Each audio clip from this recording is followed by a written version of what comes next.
kind of say, hey, so mail-in ballots looks like this. And so, as I said, we didn't see candidate Harris underperforming. We didn't see that drop off negative performance like we see everywhere else at large. And so when we start looking at other of the voting types, we looked at election day. And this is Clark County as well. There's a little bit of formatting error because it got moved around a bit, but no worries there. So on the left is 2020.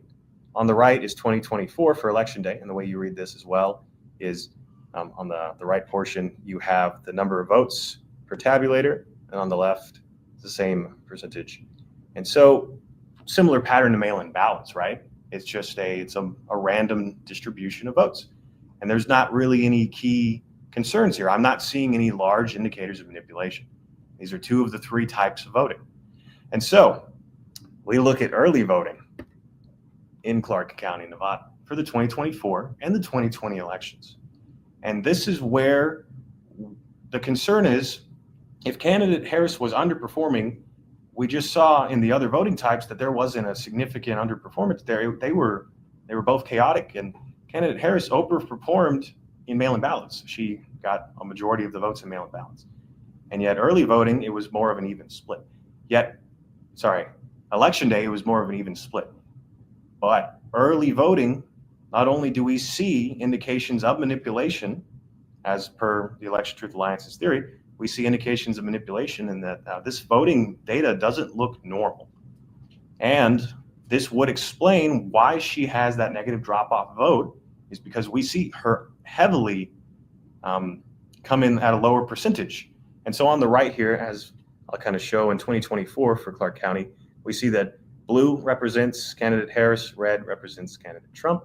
And so we'll see that a majority of her votes are sitting at or below the 40%. And a majority of candidate Trump's votes are sitting at or above the 60%. It is the opposite of mail-in voting. That's what I think is so interesting.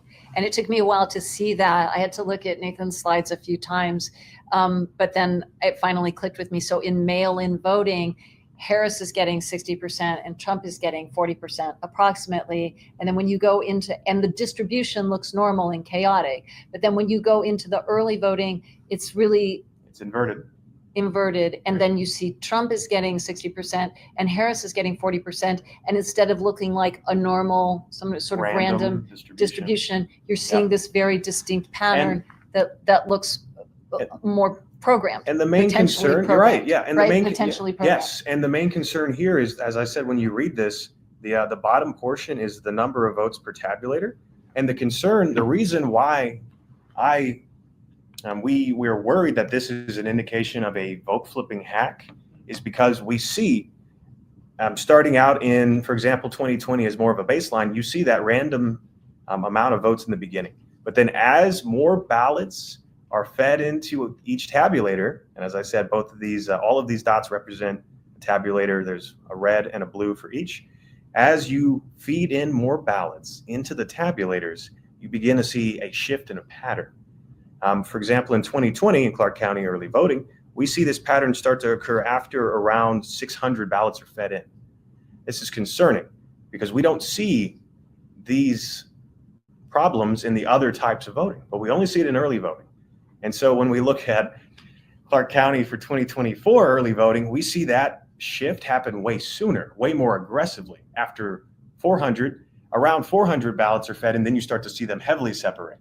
And so this is a concern, is we say this shows indication of a algorithm to change votes at the vote counting level.